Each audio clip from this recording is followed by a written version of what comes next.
A simple woman was humiliated at a bridal boutique, then returned as a billionaire's bride. Changed his life forever. Sometimes life has a strange way of turning humiliation into destiny. What if the woman everyone mocked in a bridal shop came back, not in shame, but as the bride of the very man who owned it all? This is a story of pain, pride, and poetic justice, a reminder that kindness costs nothing, but arrogance can cost everything. Welcome back to Tales and Turns, where real emotions meet powerful stories that touch your heart and twist your expectations. If you love stories that make you feel, think, and believe in fate, then you're in the right place. Before we begin, don't forget to like, comment, share, and subscribe to our channel. Tell us in the comments where you're watching from. We love seeing our family from all over the world. Now, let's dive into today's story. Elena had never been one to dream too big. She worked hard, kept her head down, and believed that love, even if simple, could be pure. Her fiancé, Daniel, was a mechanic, kind, humble, and full of dreams they built together. But as the wedding day approached, Elena wanted one small thing for herself: a beautiful wedding dress. Not one that cost thousands, just something that made her feel special for a day she'd never forget.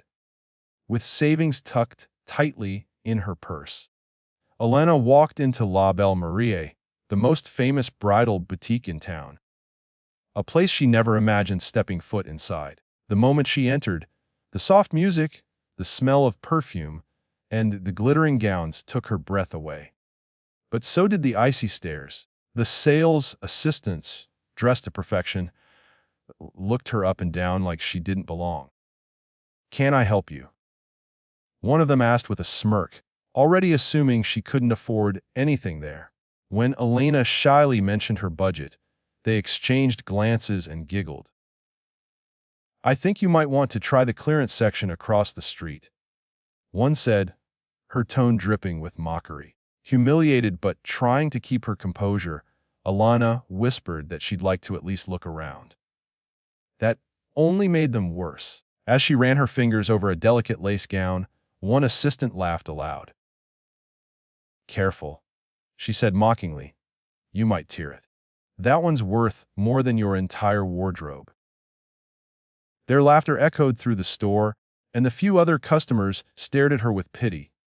Tears stung Elena's eyes. She turned and walked out, her dream of feeling beautiful crushed beneath cruel words. Weeks passed, and Elena tried to forget. The wedding was postponed when Daniel's mother fell ill, and money grew tight. But life has its mysterious timing. One day, Elena was delivering lunch orders for extra income when she bumped into a tall man stepping out of a luxury car.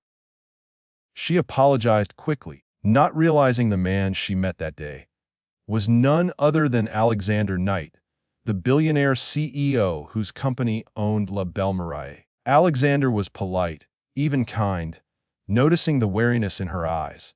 Something about her humility struck him. He insisted on paying for the spilled food. But instead of handing her money, he offered her something she hadn't felt in a long time: dignity. Over the weeks that followed, they crossed paths again, often by accident, often by fate. Slowly, their conversations turned from apologies to laughter, and from laughter to late night talks about life, dreams, and loss. When Daniel revealed he'd fallen for someone else, a nurse he met at the hospital, Elena's heart broke. But Alexander was there, not as a savior, but as someone who understood pain. He had lost his fiancée years ago in an accident and had buried his heart under layers of work. Together, they healed in quiet ways, reminding each other that broken souls can still bloom. Months later, Alexander invited her to an event, a private preview for a new bridal line his company was launching. Nervous but curious, Elena attended.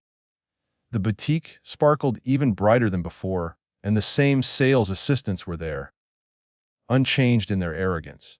They didn't recognize her at first, dressed now in a simple but elegant gown Alexander had chosen for her. But when Alexander entered, walked straight to Alina and gently took her hand. Their faces froze. He turned to the crowd and said, "Before we begin, I want to introduce someone special. This woman reminded me that grace doesn't come from wealth or titles. It comes from the heart. And today, she is not just my guest, she is my bride." Gasps filled the room. The same assistants who had once mocked her now stood pale and silent. Tears welled in Elena's eyes as she realized what he was saying. The boutique that had once humiliated her would now design her wedding gown. Not out of pity, but as part of a love story that had come full circle. The assistants tried to apologize, but Alexander only said calmly, "Treat every soul with respect. You never know who they'll become." When Alina walked down the aisle weeks later, it wasn't just in a gown worth millions. It was in dignity reclaimed. Every step she took was a quiet victory for every person who had ever been judged, mocked, or underestimated. And, as she looked into Alexander's eyes, she knew that sometimes life takes away what you think you want, only to give you what you truly deserve. If you believe that kindness and patience change destiny, then this story is for you. Don't forget to like, comment, share, and subscribe to Tales and Turns for more stories that remind us. Sometimes, the most beautiful revenge is success wrapped in grace.